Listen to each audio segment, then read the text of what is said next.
மத்தியானம் நாடி ஜோஷியக்காரனை பார்த்துட்டு வரும்போது அந்த ஆள் எனக்கு கால் பண்ணி பதட்டமாக பேசினான். என்னன்னு போய் பார்த்தா தூக்கு மாட்டி செத்து கிடந்தான்டா. செத்துட்டாரா? எங்ககிட்ட சொல்ல. ஏதோ கடன் பிரச்சனைன்னு சொன்னாங்க.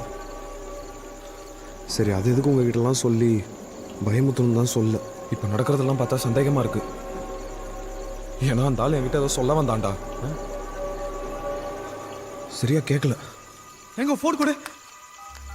உன் ஃபோனில் கால் ரெக்கார்ட் பண்ணுற ஆப் இருக்குல்ல? இருக்கு.